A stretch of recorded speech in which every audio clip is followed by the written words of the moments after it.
YouTube channel. Share your coding experience. In the previous video, we were discussing about a class pair, and as part of the initial definition, we were passing only one letter. Then we constructed, we created the object of that pair class with one parameter. Then later we changed the definition by passing two parameters, two letters. Okay. Then we created a object of a different combination. We also seen a combination with a similar data type, right? That means by using two different letters, you can create different data type. Doesn't mean that it should be the same data type. It's only represent a multiple parameters. It could be same param type or it could be different. That's the benefit. Okay. And it's up to our business requirement. Not necessarily you have to have always have to have a two letters. It's up to our business requirement. We can discuss about that later.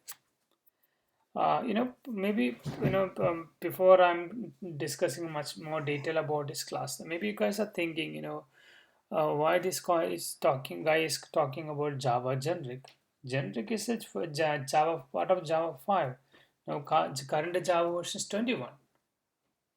The truth is, many developers and testers are still not clear about generics and do not want to create a generic class or write a generic algorithm. Believe it or not, after Java 8 release, it's more pushed towards Lambda style of functional programming Java and then streams, right? If you do not know these Java generics, then it will be very hard, honestly speaking. It's my personal opinion. It's very hard. It's going to be very hard. And it's very hard to understand certain, expressions, certain functions and generic algorithms. And with a combination of these two things, it makes your life very difficult. Okay. By using Java functional interfaces and generics, you could write a lot of beautiful code and you can simplify many complex functions by using these combinations actually.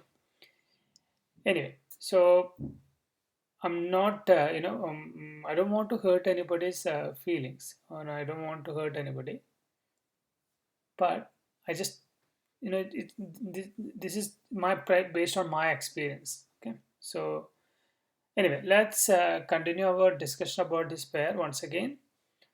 Okay, let me rename this class. Okay, now this is not prior to Java 5. Now we are using, let's say, rename to let's say I put it as a test something, some names. Now not anymore Java 4 or anything. So now we have a perfect class pair class. Okay, now imagine a situation. I mean, see, we know, as I said, you can have it to when you're defining a generic class, right? We defined the two letters. These letters could be anything. We said it could be anything, doesn't matter. And you can pass any data type. Any data type. Now let me create a few more combination. Okay, let's say pair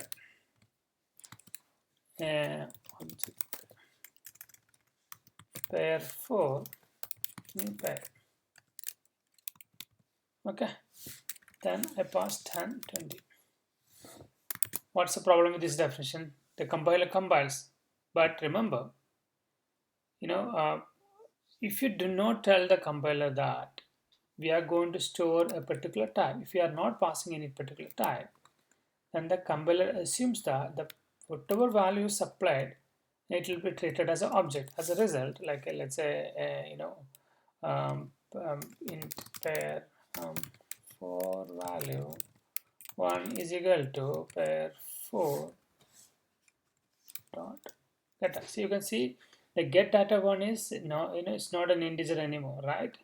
We wanted to do access as an integer, you have to type cast. So this is we don't want like this. Okay, so I'm just just make sure that you guys understand it. So if you do not pass the parameters by default, then what will happen is compiler replaces these two values, basically this with this t and e with the object definition, object as an object. Okay, now let's say in my and object definition, I don't want all the parameters and all the attributes to be generic in nature. Okay. For example, we'll continue with the same class before instead of introducing a new class. Okay. Imagine I have a name attribute. Okay. Imagine I wanted to keep a name attribute or some, let's say, description. That's what we will do. We will say a private string name. Think about it. Do you want this name to be generic? We don't want the name to be, because we only want to store the string. And then if you want, say, name is equal to name, right?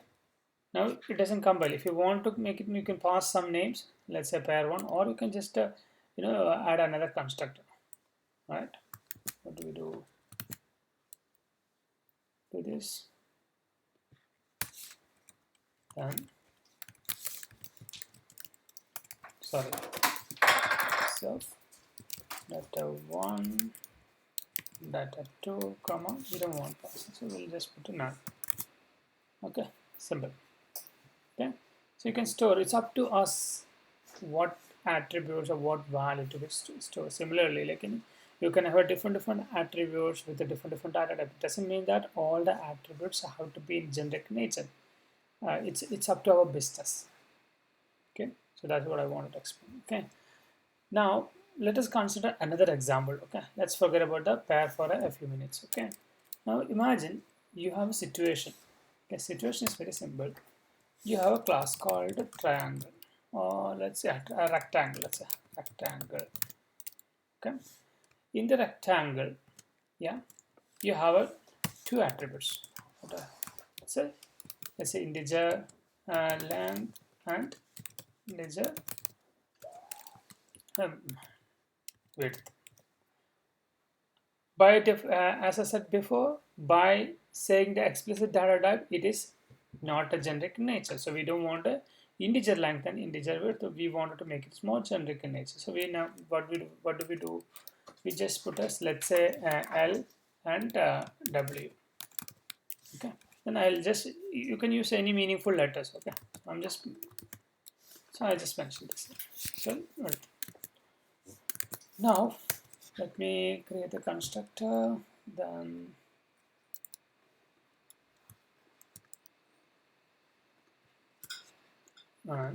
generate getters.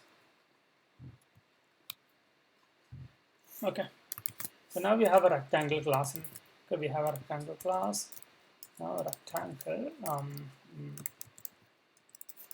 Okay, so I'm just saying, okay, it's an integer and double, this combination. Okay, now I can create a rectangle. One is equal to new rectangle. Yeah. Then the first one is integer, so I said 12 and 12.5. Oh, everything looks good. I created another rectangle object, rectangle 2. Then let's say I put it as a string and string. Then you need to pass two strings. So it doesn't look good because we knew that when though it's a class definition, doesn't matter, but logically thinking, we don't want to store a new string values at all within these two attributes, right? So how do we prevent it? Okay, how do we prevent it? Okay, so basically, though we are defined this rectangle as a generic class, we don't want it, all the data. We don't want to supply just like a D and E. I mean pair D and E. We don't want to store any type of value because we wanted to make sure it's only numbers are allowed. How do we do that? How do we restrict that one? So all we have to do is, yeah, say extends number. Number. The moment you mention extends number, then it doesn't support it. It support, or you can only pass any number or subtype of number. Okay, that means you can't say string or string. You can say long or long or double, any combination. But it doesn't support a string anymore. So that means 12.5